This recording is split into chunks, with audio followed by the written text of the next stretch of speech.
La doctrine policière pour le maintien de l'ordre, elle est en question aujourd'hui. Elle est en question alors que le grand débat continue avec des réunions qui se tiennent. Et comment on sort de cette crise? C'est ce qu'on va se poser comme question alors que les élections européennes se profilent à l'horizon. C'est avec Aurore Berger, députée des Yvelines de La République En Marche, que nous sommes ce matin, qui est aussi la porte-parole de ce parti.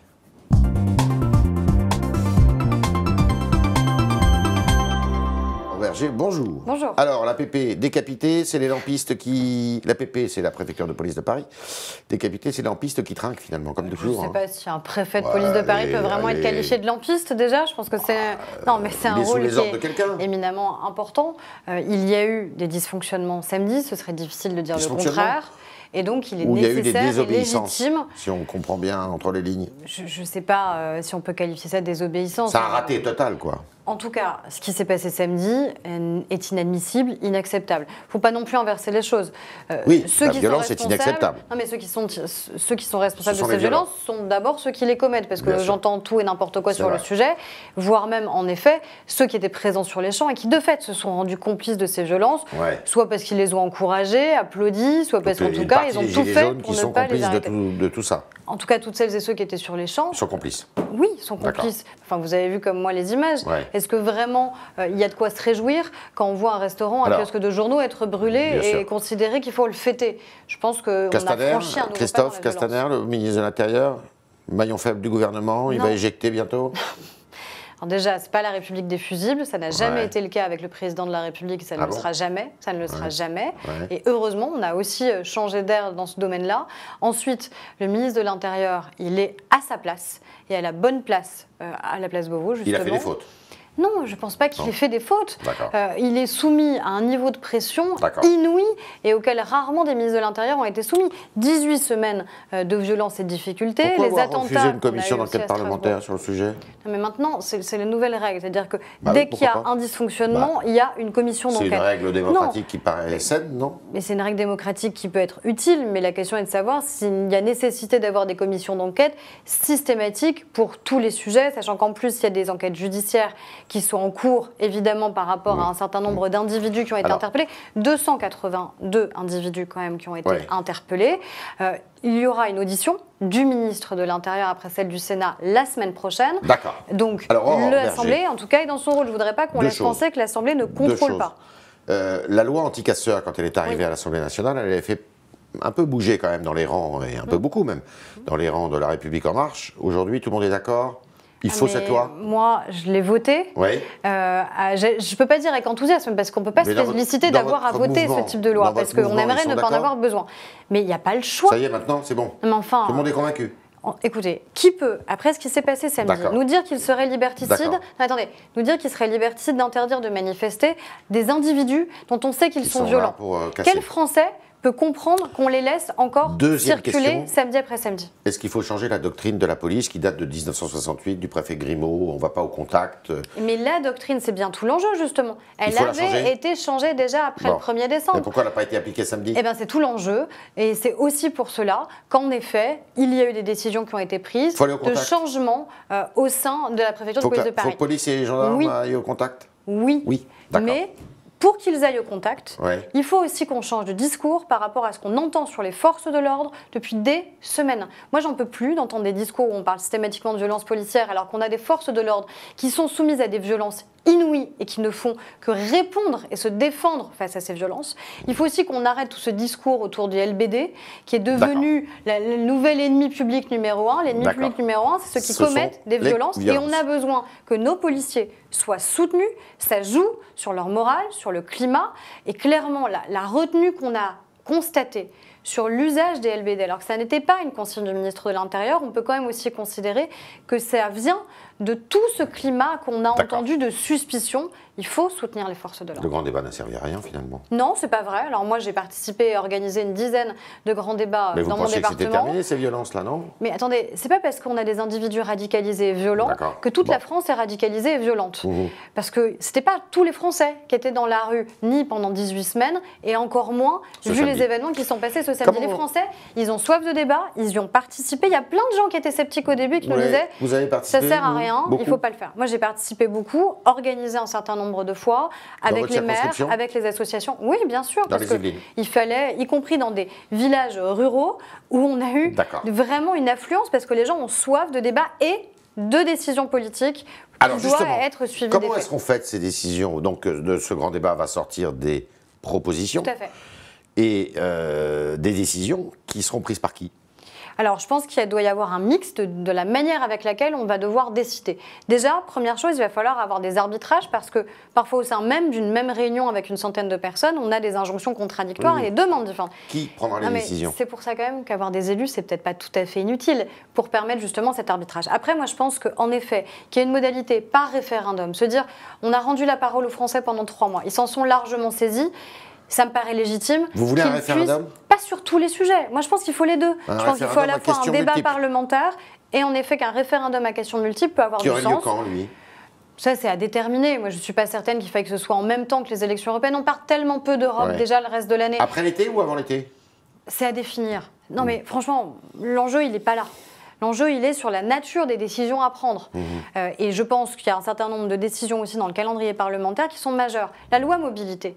Ça, pour moi, c'est une réponse majeure aux inquiétudes des Français, qui se sentent en effet, vous savez, c'est à côté systématiquement, à côté des décisions qu'on prend, à côté de la ligne de chemin de fer. Est-ce que le président de la République va vous consulter, vous, député de la majorité, avant de faire ces propositions? Alors, déjà, on a fait nos propositions. La République En Marche a proposé un certain nombre de choses, et sur les questions écologiques, et sur les questions de justice fiscale. Qu'est-ce que vous voulez, vous, en tête de chapitre? Alors, s'il y avait une question. S'il y avait une question. Il y a une question de justice fiscale qui est majeure dans le pays. Comment on en sort de ça? On en sort déjà par beaucoup plus de transparence sur la manière avec laquelle l'impôt des Français est utilisé. On remet en question l'IFI, l'impôt sur les fortunes immobilières. On rend public toutes les évaluations qui sont faites sur la manière avec laquelle les baisses de charges des entreprises sont utilisées, la manière avec laquelle on a transformé l'ISF en IFI. Et ainsi de suite. Et si ça ne marche pas, si l'évaluation montre que ça n'a pas marché, il faut revenir en arrière. Mais on l'a toujours dit. On a toujours dit, on évalue. Donc après, si on dit juste on évalue, mais quelle que soit l'évaluation, on s'enlève les mains, on bouge rien, ça ne sert à rien d'évaluer. Il faut évaluer les politiques publiques qui sont menées et du coup les transformer si elles ne portent pas leurs fruits.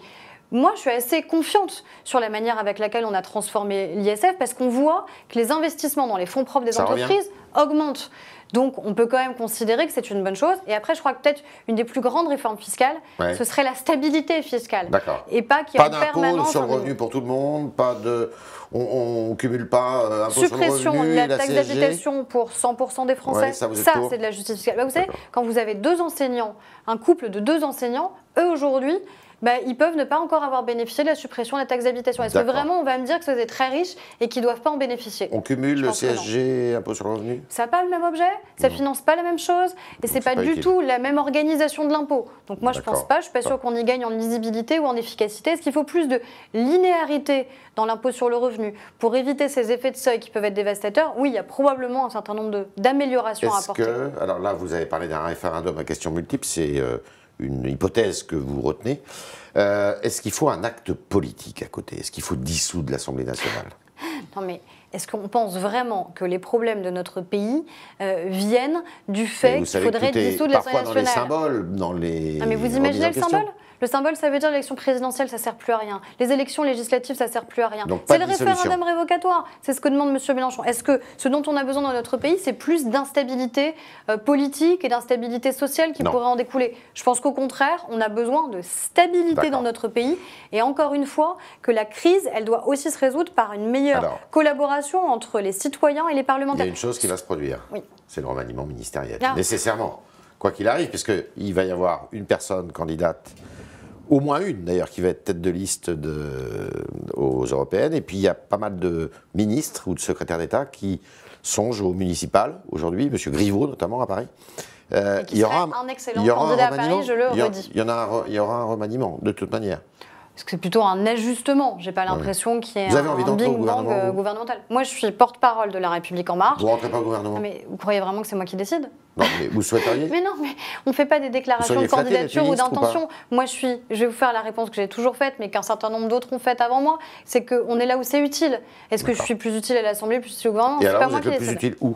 Moi, je suis plus utile quand je fais mon travail. Et moi, je pense que je suis utile quand je suis, par exemple, sur votre plateau aujourd'hui, en expliquant la manière avec laquelle on doit agir pour le grand débat. Alors, il semblerait que ce soit Nathalie Loiseau qui conduise la liste centrale, je ne sais pas. Vous le saurez la semaine prochaine. Oui, mais enfin, c'est un secret de polichinelle aujourd'hui, c'est un bon choix.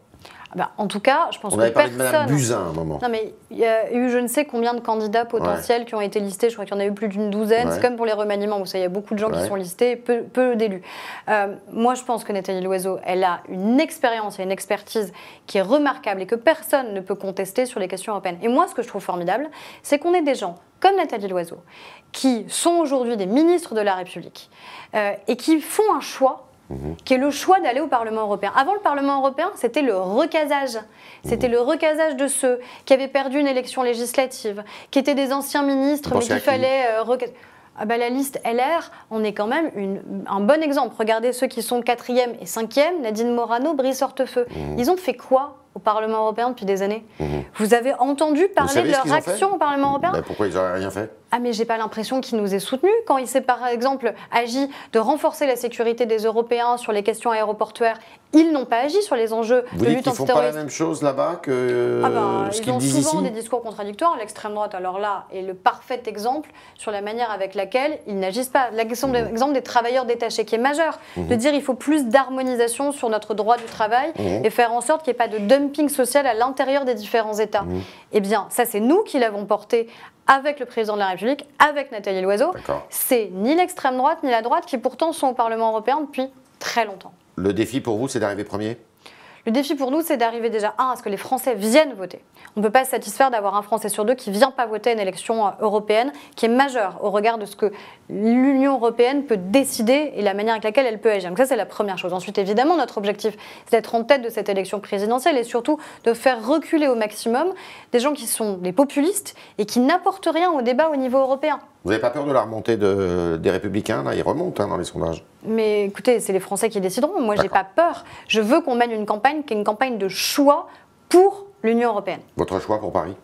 Mon choix pour Paris, il a toujours été clair, c'est Benjamin Griveaux. Ah bon? Parce qu'il y en a d'autres dans votre mais moi, j'ai toujours dit que je soutenais Benjamin. Parce que Pourquoi? Déjà parce qu'il a envie de Paris, parce qu'il en a fait la démonstration depuis longtemps de cet intérêt qu'il a pour Paris, parce qu'il y travaille depuis longtemps, parce que je pense qu'il a le soutien Cédric Villani aussi, il pense.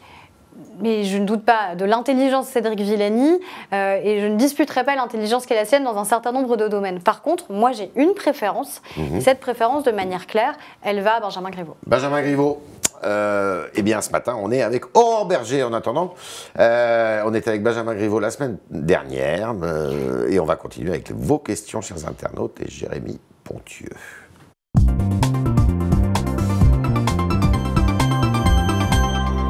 Bonjour. Bonjour Yves, bonjour Madame Berger. Bonjour. Alors première question, 40% des citoyens favorables à l'arrêt des soins pour les plus de 85 ans en Belgique, c'est une étude qui est sortie, je sais que sur Twitter vous êtes indigné contre cette étude-là. Et Cathy nous dit, je serais d'accord à 100% contre l'acharnement thérapeutique, arrêter tout le traitement pour les personnes pour lesquelles aucun espoir de vie n'est possible, mais l'arrêt des 75% est scandaleux. Vous êtes d'accord avec ça? J'ai évidemment réagi parce que je trouve que c'est dramatique. C'est quoi cette société dans laquelle il faudrait qu'on accorde plus de soins à ceux qui sont les plus fragiles, c'est-à-dire nos aînés de plus de 85 ans? Pourquoi? Pour faire des économies. Ça pose aussi la question de la fin de vie, qui est extrêmement importante. Certains voulaient le mettre dans le débat sur la loi bioéthique. Moi, j'y étais pas favorable. La ministre de la Santé non plus. Déjà parce que c'est pas la loi actuelle. Je crois que la loi actuelle déjà est pas suffisamment connue. C'est-à-dire que les possibilités de déclarer ses intentions n'est pas suffisamment connues. Et je pense qu'en effet, c'est peut-être pas anodin que ça se passe dans un pays. Aujourd'hui, que l'exemple que vous décrivez se passe dans un pays justement où la législation a changé en matière de fin de vie. Il faut absolument qu'on renforce nos investissements sur les soins palliatifs. Nous avons dévoilé ce matin le classement des meilleurs lycées. Beaucoup sont des établissements privés. Et Jim nous dit, n'y a-t-il pas là la démonstration d'un problème d'exigence dans les lycées publics? On a un niveau dans l'enseignement scolaire qui est un excellent niveau. Et je pense qu'il ne faut pas en permanence s'autoflageller. Ça fait des semaines qu'on s'autoflagelle et qu'on a l'impression que la France est un pays terrible qu'il faudrait fuir. Ce n'est pas le cas, ni pour les questions de santé, ni pour les questions scolaires. Mais il y a évidemment un enjeu, et c'est ce que fait Jean-Michel Blanquer, qui est un enjeu de redressement en général de l'éducation nationale. Revenir aux fondamentaux, savoir lire, écrire, compter, respecter autrui. C'est ce qu'on fait depuis 2 ans maintenant au sein de l'éducation nationale. Il y a des établissements à problème, comme on dit aujourd'hui, dans votre circonscription, par exemple? On rencontre des difficultés. On rencontre des difficultés en termes de violence, par exemple. Malheureusement, dans un de nos lycées, on a eu à le subir. Et c'est à la Queue-les-Yvelines, malheureusement, où un de nos gendarmes a été pris à partie parce qu'il y a eu des mouvements lycéens qui deviennent aussi parfois extrêmement violents. Et je pense qu'il faut être très, très vigilant. Les députés votent la fin du numerus clausus. Et Vafank lui rebondit là-dessus. Il nous dit que ce numerus clausus ne forcera pas les médecins à aller s'installer là où il manque.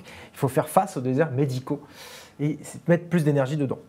Oui, alors ça, c'est une fausse bonne idée, de dire il faut obliger les médecins à aller s'installer dans les zones sous-denses. Ça n'a jamais marché. Ça n'a jamais marché. Alors on dit, oui, parce que vous défendez les médecins, c'est une corporation qu'il faut défendre. Non, moi je défends juste que ça n'est pas efficace et utile comme mesure. Ce qui va se passer, c'est qu'on aura moins de médecins qui choisiront l'exercice libéral. Donc la fin du numerus clausus, c'est une bonne idée? Mais c'est nécessaire. Non, mais attendez. Sauf qu'elle va produire ses effets. C'est sûr qu'un médecin, on ne va pas le former en 3 ans, en 4 ans ou en 5 ans. Ça restera 10 ans pour former un médecin compétent. On ne va pas baisser le niveau d'exigence avec la suppression du numerus clausus. Par contre, si ça avait été fait plus tôt, il y aurait plus de médecins aujourd'hui qui sortiraient de nos universités formées. Quelqu'un que vous connaissez bien, qui s'appelle Alain Juppé. Ça fait 30 ans, c'est pas Alain Juppé ou X ou Y, ça fait malheureusement trop d'années qu'on a renoncé sur le sujet. On le fait et on accompagne surtout un certain nombre de mesures pour libérer du temps médical au profit des médecins. C'est ce qu'on fait avec le recrutement, par exemple, des assistants médicaux qui vont pouvoir aider, accompagner les médecins. C'est aussi un amendement intéressant qu'a porté mon collègue Thomas Mesnier sur ce sujet, sur les pharmaciens, pour que les pharmaciens sous protocole puissent délivrer certains médicaments. Et ça, c'est essentiel. Si vous souffrez d'une cystite ou d'une angine et que vous avez trop de temps pour aller trouver un médecin... Les médecins sont vent debout avec ça. Certains médecins. Les jeunes médecins sont favorables à cette mesure. La disposition est passée ? La disposition a été adoptée pour l'instant en commission et j'espère et je souhaite vivement qu'elle puisse être adoptée à l'Assemblée nationale parce que ça répond à une question justement sur les déserts médicaux. Alors, justement, un internaute rebondissait sur les pharmaciens qui sont autorisés à délivrer des médicaments. Il nous dit si le pharmacien a déjà le dossier du malade, ça peut bien se passer, mais dans le cas contraire, il peut prendre des risques que le malade ait des effets secondaires. Comment être pour cette mesure, nous dit-elle ? Évidemment, parce qu'il faut qu'il y ait sous contrôle permanent d'un médecin traitant. C'est pas le pharmacien qui va comme ça, sans protocole, pouvoir délivrer n'importe quel type de médicament. C'est sur certains médicaments, je vous citais l'exemple de la cystite ou de l'angine, on a tous connu des situations dramatiques et douloureuses. Il fallait attendre 3-4 jours pour avoir accès à un médecin, alors qu'on savait qu'on pouvait aller chez le pharmacien se faire délivrer. D'ailleurs, il y a des pharmaciens qui le font. Il faut aussi qu'on sécurise ce type de pratique. Céline sur Facebook nous dit, pensez-vous que la taxe GAFA peut se faire sans l'Union européenne? N'est-ce pas un peu utopique de penser que la France seule peut contraindre des géants numériques comme Facebook ou Google? Ça va se faire. 3% ça va être déjà 3% sur le chiffre d'affaires, numérique qui est réalisé pour les entreprises qui font plus de 750 millions de chiffre d'affaires dans ce domaine. C'est une avancée majeure. Moi, je suis fière que ce soit la France qui soit le premier pays à porter cette taxe. Et après, évidemment, on ne doit pas s'arrêter là. Il faut que ce soit une disposition européenne. Mais il faut peut-être aussi pour cela qu'on revienne sur une disposition qui existe dans les traités européens qui fait qu'en matière fiscale, il faut l'unanimité des pays pour pouvoir avancer. Et ça, il faut revoir cette règle ? De fait, cette règle, elle bloque sur un certain nombre d'avancées, notamment sur la capacité qu'on aura au niveau européen à mettre en place une taxe GAFA. Ça peut être une des propositions qu'on peut porter. Le président veut mieux organiser le culte musulman sans toucher à la loi de 1905 et réfléchit, nous dit, c'est M. Macron lui-même qui l'avait laissé entendre que la loi pourrait être revue. Maintenant, il y renonce. Était-ce bien utile de lancer ce débat ? Déjà, il n'y a pas de débat qui soit tabou, donc je vois pourquoi on n'aurait pas eu la possibilité, la légitimité de lancer ce débat. On sait qu'on a un certain nombre de dispositions complémentaires qui doivent être prises. Est-ce que c'est en modifiant la loi 1905 ou est-ce que c'est des dispositions législatives complémentaires ? Votre position là-dessus ? Moi, ce que je veux, c'est qu'on soit efficace. On a des difficultés aujourd'hui sur des financements étrangers pour des lieux de culte et c'est inacceptable. Il faut revoir la loi de 1905 ou pas ? Je préfère qu'on n'ait pas à toucher à la loi de 1905. En revanche, il faut peut-être toucher à la loi de 1901. Par contre, il y a probablement en effet des évolutions législatives à faire sur la question de la formation des imams qui doivent être formés en France. Moi, j'ai pas envie que ce soit des imams turcs qui viennent former des imams français. Je veux qu'on puisse prêcher en français, qui notamment. Sont formés au Maroc, notamment. Mais qui sont formés dans d'autres pays avec lesquels on a même des accords pour que ce soit possible. Ça n'a pas de sens. Les imams français doivent prêcher en français, être formés en France. Il faut que le prêche soit en français. Il faut que le prêche soit en français, ça me paraît essentiel. Peter trouve que le droit d'asile, nous dit-il, au départ très noble, est devenu filière d'immigration et a perdu sa raison d'être. Il se demande ce que vous en pensez. On a fait plus que le pensait. On a agi puisqu'on a voté une loi sur la question du droit d'asile et de l'immigration qui permet à la fois de réaffirmer que c'est un principe pour nous le droit d'asile, mais qu'on doit aussi aller beaucoup plus vite sur les procédures parce qu'elles pouvaient s'étendre parfois sur plusieurs années. On a réduit le délai de procédure à 6 mois parce que de fait... Pourtant, il n'y a jamais eu autant d'étrangers, même en situation irrégulière, qui ont pénétré en France. Écoutez, en tout cas, moi, ce que je sais, c'est la loi qu'on a adoptée. Et après, c'est pas parce que vous avez des personnes sur le territoire qui sont en situation irrégulière qu'ils ne sont pas reconduits à la frontière ou qu'ensuite ils sont acceptés de manière pérenne sur notre sol. Donc il faut aussi être très vigilant à la manière avec laquelle on présente les choses. Moi, ce que je sais, c'est qu'on a réduit les délais sur la question du droit d'asile et d'instruction des dossiers parce que ça avait de sens pour personne, ni pour notre République, ni pour ceux qui sont en attente. Est-ce que ça a vraiment du sens d'attendre 2 ans et du coup de pouvoir potentiellement créer une famille, etc. si jamais vous n'avez pas vocation à rester sur le sol français. Dernière question, vous êtes optimiste pour cette sortie de crise ? Mais sinon, je ne serais pas là. Je n'aurais pas été candidate aux élections législatives, je ne serais pas parlementaire, je ne serais pas là. On n'a pas d'autre choix. Vous n'attendiez pas à cette crise, vous ? Mais vous savez, on a fait ce même diagnostic. On a parlé de toutes ces personnes qui étaient assignées à résidence, de ces personnes qui étaient empêchées dans leur vie au quotidien, qui n'avaient pas la capacité d'être mobiles. Il faut qu'on apporte à l'ensemble des Français à la fois plus de solutions en termes de protection. Il faut des protections nouvelles. Mais il n'y aura pas d'abri anti-mondialisation. Donc il faut aussi préparer les Français à ces changements qui vont arriver. C'est tout l'enjeu de la formation notamment. On était avec Aurore Berger. Merci de vos réponses à toutes nos questions. Merci, chers internautes, d'avoir si bien joué les jeux comme d'habitude, grâce à Jérémy Pontieux qui était aux manettes aujourd'hui. Et à demain, si vous le voulez bien.